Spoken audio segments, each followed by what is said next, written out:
5, 4, 3, 2, 1, 0.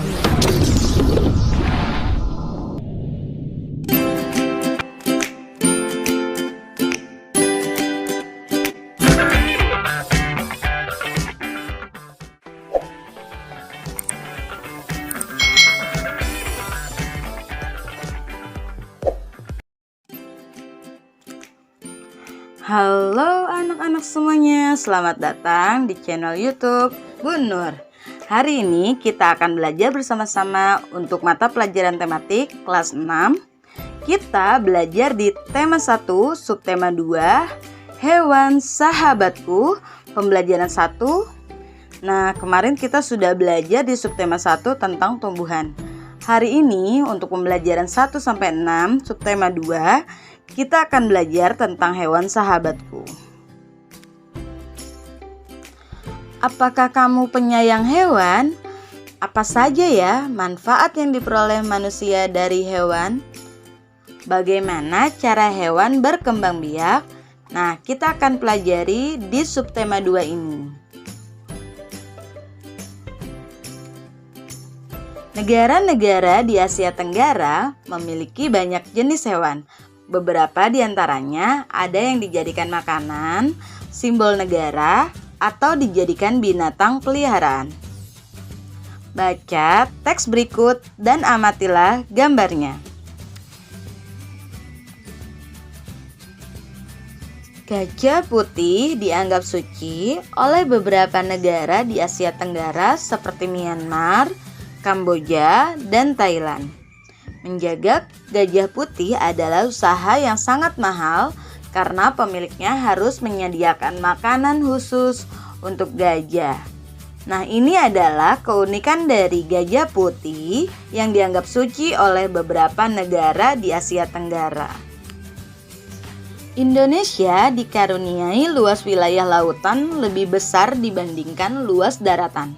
Luas lautan Indonesia mencapai 5,8 juta kilometer persegi. Di dalam lautan Indonesia tersimpan potensi perikanan yang cukup besar.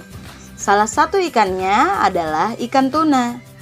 Ikan tuna adalah salah satu ikan yang paling banyak dicari negara lain, seperti Jepang, Amerika Serikat, dan Uni Eropa. Nah, ikan tuna ini sangat besar manfaatnya. Karena ikan tuna ini, anak-anak, itu mengandung omega 3, mengandung protein yang tinggi, dan lain sebagainya. Tahukah kalian burung yang hidup di negara tetangga kita? Nah, di negara tetangga kita yaitu Malaysia, ada burung takurdahan.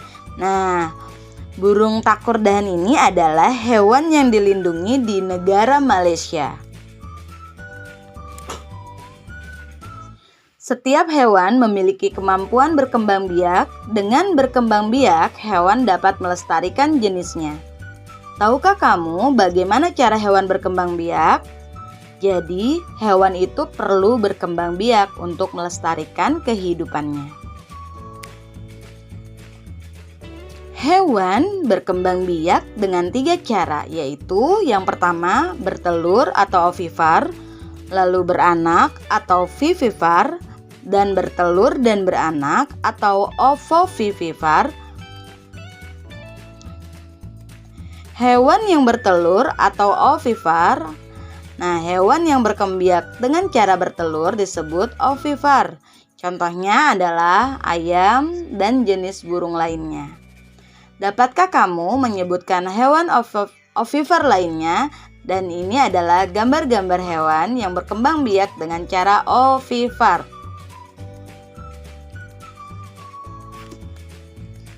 Berikutnya adalah hewan yang berkembang biak dengan cara beranak atau vivipar. Nah, vivipar ini adalah hewan yang berkembang biak dengan cara melahirkan. Contoh hewan yang berkembang biak dengan cara melahirkan adalah sapi, kucing, gajah, anjing, dan macan, dan lain sebagainya. Berikutnya adalah hewan yang berkembang biak dengan bertelur dan beranak atau ovovivipar. Adakah hewan yang berkembang biak dengan cara bertelur sekaligus melahirkan? Ada anak-anak, contohnya adalah ular. Nah, ada sebagian ular yang bertelur, tapi ada juga yang bertelur dan melahirkan. Contohnya adalah ular boa. Beberapa jenis ular tidak selamanya melahirkan anak. Kadang-kadang pada saat mengeluarkan anaknya, masih ada anak ular yang terbungkus cangkang telurnya. Perkembangbiakan seperti ini dikatakan bertelur sekaligus beranak. Nah, ini adalah contoh hewan-hewan yang juga berkembang biak dengan ovovivipar. Kondisi geografis di Asia Tenggara membantu penduduknya memanfaatkan hewan dalam kehidupan sehari-harinya. Ikan banyak dijual dan dikonsumsi. Hewan ternak banyak yang dijual di dalam negeri, bahkan sampai ada yang diekspor ke luar negeri. Hewan-hewan yang ada sangat membantu penduduk di kawasan Asia Tenggara ini dalam kegiatan ekonomi. Kamu bisa belajar lebih banyak mengenai kegiatan ekonomi di kawasan Asia Tenggara terkait kondisi geografisnya. Dan di subtema 1 kita sudah belajar tentang ASEAN-nya. Nah, ASEAN itu adalah negara-negara yang berada di kawasan Asia Tenggara yang membentuk suatu organisasi.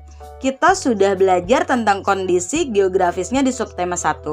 Nah, di subtema 2 pembelajaran 1 ini kita akan belajar mengenai kegiatan ekonomi yang berkaitan dengan kondisi geografisnya. Potensi ekonomi negara-negara anggota ASEAN. Kawasan Asia Tenggara terletak pada jalur perdagangan dunia. Kawasan ini menjadi jembatan antara kawasan Eropa dan Asia Timur. Oleh karena itu, Asia Tenggara menjadi wilayah persaingan bagi pihak-pihak yang ingin memanfaatkan kedudukan strategis kawasan ini. ASEAN berperan sebagai wadah untuk menghindari persengketaan yang mungkin timbul. Dengan posisi yang strategis ini, setiap negara di kawasan Asia Tenggara memiliki kekayaan sumber daya yang menjadi kekuatan negaranya. Sekarang kita akan belajar dari negara ASEAN yang pertama, yaitu Brunei Darussalam. Negara ini terkenal dengan kekuatan sumber daya alam berupa minyak bumi dan gas alam. Brunei menjadi negara di Asia Tenggara yang memiliki pendapatan per kapita tertinggi karena gas alamnya. Jadi Brunei Darussalam ini juga disebut negara tambang minyak karena di situ banyak sekali tambang minyak bumi dan gas alam.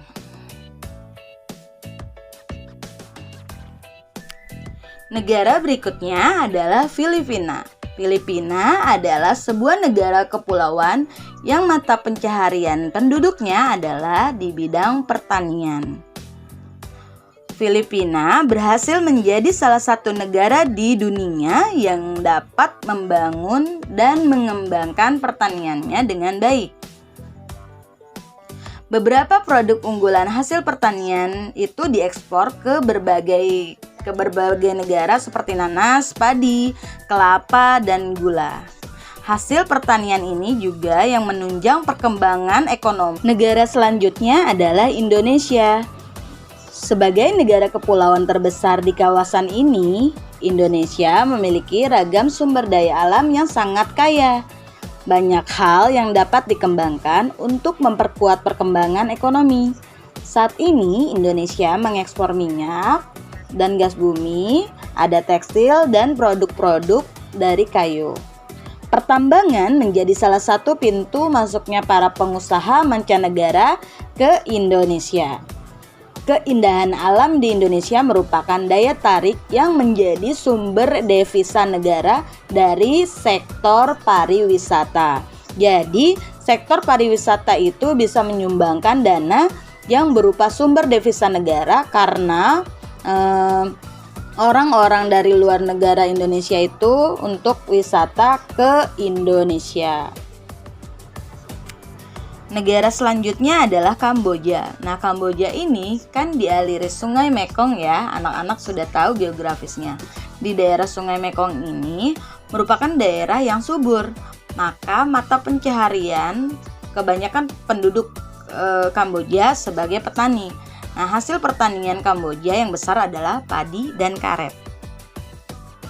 Negara Laos. Laos bertetangga dengan Kamboja. Negara ini dilewati oleh aliran sungai Mekong juga, sama seperti di Kamboja.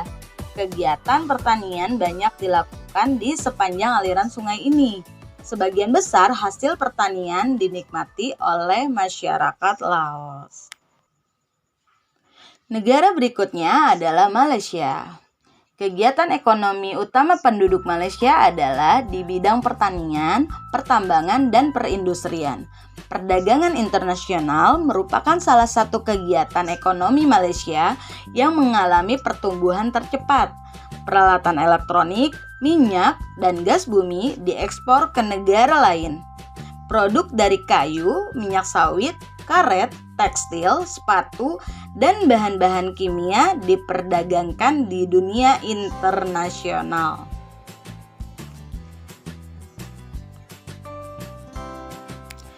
Negara ASEAN berikutnya adalah Myanmar. Mata pencaharian utama penduduk Myanmar adalah pertanian, perkebunan, dan pertambangan. Padi merupakan hasil utama dari pertanian di sana. Myanmar merupakan salah satu negara penghasil padi terbesar di Asia Tenggara.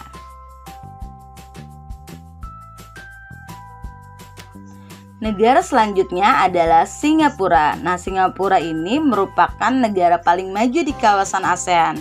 Letak Singapura ini sangat strategis karena Singapura ini menjadi negara transit ramai di Asia. Jadi biasanya kalau dari luar negeri menuju daerah Asia Tenggara itu pesawat terbangnya akan transit di Singapura.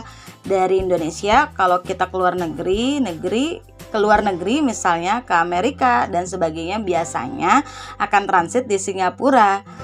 Makanya Singapura ini termasuk negara paling maju di kawasan ASEAN. Negara berikutnya adalah Thailand. Thailand ini sering disebut sebagai lumbung padi di Asia Tenggara. Padi memang merupakan hasil pertanian terbesar dari negara Thailand ini. Selain itu, perkebunan, kehutanan, pertambangan, dan industri juga merupakan kegiatan ekonomi penduduk Thailand. Saat ini, penghasilan utama Thailand adalah di sektor pariwisata. Keunikan bangunan budaya di Thailand menjadi daya tarik tersendiri bagi para wisatawan mancanegara. Di Thailand ini ada tempat wisata yang di situ ada patung Buddha tidur. Nah, ini gambarnya anak-anak. Nah, itu merupakan daya tarik di bidang pariwisata. Lalu ada negara Vietnam. Setelah pulih dari Perang Vietnam, negara ini mulai berkembang dari sektor perekonomiannya. Pariwisata dan turis mendukung perkembangan ekonomi. Bidang pendukung lainnya seperti usaha jasa di bidang perhotelan dan restoran, serta transportasi juga turut berkembang pesat. Itu adalah negara Vietnam. Kamu sudah belajar bagaimana membuat kesimpulan dari teks laporan yang dibaca. Hari ini kamu akan belajar bagaimana membuat kesimpulan dari teks yang kamu dengar. Dan di sini ada teks bacaan yang berjudul Bebek. Mari kita dengarkan bersama-sama. Bebek adalah unggas yang hidup di darat tetapi menyukai perairan. Penduduk Indonesia banyak memanfaatkan daging dan telur bebek untuk kebutuhan sehari-hari. Bulu bebek tidak pernah basah meskipun ia berenang dan menyelam. Hal ini karena bulunya memiliki kelenjar minyak. Lapisan minyak berguna untuk membuat suhu tubuh bebek tetap hangat di malam hari. Bacaan ini terdiri dari 2 paragraf. Nah, sekarang kita akan mencari tahu ide pokok dan kesimpulan dari masing-masing paragraf tersebut. Kita lihat dari paragraf 1 dulu ya. Nah, bebek adalah unggas yang hidup di darat tetapi menyukai perairan. Penduduk Indonesia banyak memanfaatkan daging dan telur bebek untuk kebutuhan sehari-hari. Ide pokok dari bacaan ini adalah BB adalah unggas yang bermanfaat. Sedangkan kesimpulannya adalah, kesimpulan itu kita ambil dari inti dari bacaan. BB adalah unggas yang hidup di darat dan dimanfaatkan daging dan telurnya. Itu adalah ide pokok dan kesimpulannya. Negara selanjutnya adalah Indonesia. Sebagai negara kepulauan terbesar di kawasan ini, Indonesia memiliki ragam sumber daya alam yang sangat kaya. Banyak hal yang dapat dikembangkan untuk memperkuat perkembangan ekonomi. Saat ini Indonesia mengekspor minyak dan gas bumi. Ada tekstil dan produk-produk dari kayu. Pertambangan menjadi salah satu pintu masuknya para pengusaha mancanegara ke Indonesia. Keindahan alam di Indonesia merupakan daya tarik yang